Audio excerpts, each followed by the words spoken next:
ಒಂದ್ಸರಿ ಒಬ್ಬನಿಗೆ ಬಹಳಷ್ಟು ಜೇನುಗಳನ್ನ ಸಾಕಿ ಒಂದು ಜೇನುಗೂಡು ಥರ ಮಾಡಿಕೊಂಡು ಆ ಜೇನನ್ನು ಮಾರಿ ಸಂಪಾದನೆ ಮಾಡಬೇಕು ಅನ್ನೋ ಮನಸ್ಸು ಬರುತ್ತೆ. ಅದಕ್ಕೆ ಭಗವಂತನ ಹತ್ರ ಹೋಗಿ ನಾನು ಜೇನಿನ ಗೂಡು ಮಾಡಬೇಕು ಅಂತ ಕೇಳ್ಕೊಳ್ತಾನೆ.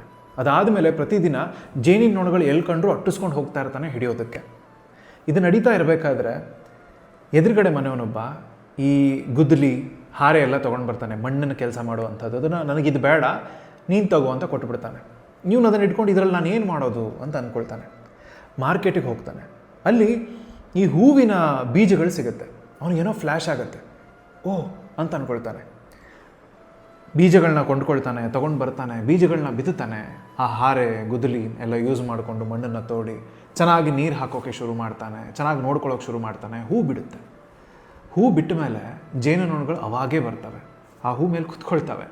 ಅಲ್ಲೇ ಒಂದು ಜೇನಿನ ಫಾರ್ಮ್ ಥರ ಆಗುತ್ತೆ. ಜೇನನ್ನು ಮಾರೋಕ್ಕೆ ಶುರು ಮಾಡ್ತಾನೆ, ದುಡ್ಡು ಮಾಡೋಕ್ಕೆ ಶುರು ಮಾಡ್ತಾನೆ. ಈ ಕತೆ ನಮಗೆ 2-3 ವಿಚಾರಗಳನ್ನ ಹೇಳುತ್ತೆ. ಮೊದಲನೇದು, ನೀವೇನು ಕೇಳ್ತಿರೋ ಎಕ್ಸಾಕ್ಟಾಗಿ ದೇವ್ರು ಹಾಗೆ ಕೊಡೋದಿಲ್ಲ. ನೀವು ವೆಜಿಟೇಬಲ್ ಬಿರಿಯಾನಿ ಕೇಳಿದ್ರೆ ತರಕಾರಿಗಳು ಏನೇನು ಐಟಮ್ ಬೇಕೋ ಕೊಡ್ತಾನೆ, ಬಿರಿಯಾನಿ ನೀವು ಮಾಡ್ಕೋಬೇಕು. ಹಾಗೆ ಅವನು ಇಂಡೈರೆಕ್ಟಾಗಿ ಕೊಟ್ಟಿದ್ದ ಚಾನ್ಸಸ್ನ ರೆಕಗ್ನೈಸ್ ಮಾಡಿ ಅದರ ಮೇಲೆ ವರ್ಕ್ ಮಾಡಿ ನಿಮ್ಗೆ ಏನು ಬೇಕೋ ಪಡ್ಕೊಳ್ಳೋದು ನಿಮ್ಮ ಕೈಲಿದೆ. ಹಾಗೆಯೇ ಜೇನು ಬೇಕು ಅಂತಂದಾಗ ಜೇನು ನೊಣಗಳನ್ನು ಅಟ್ಟಿಸ್ಕೊಂಡು ಹೋಗಬೇಡಿ. ಅವಾಗೆ ನಿಮ್ಮ ಹತ್ರ ಬರುವಂಥ ಎನ್ವಿರಾನ್ಮೆಂಟ್ನ ನೀವು ಕ್ರಿಯೇಟ್ ಮಾಡ್ಕೊಳ್ಳಿ. ಮಾಡ್ತಾಯಿದ್ದೀರಾ? ಯೋಚನೆ ಮಾಡಿ.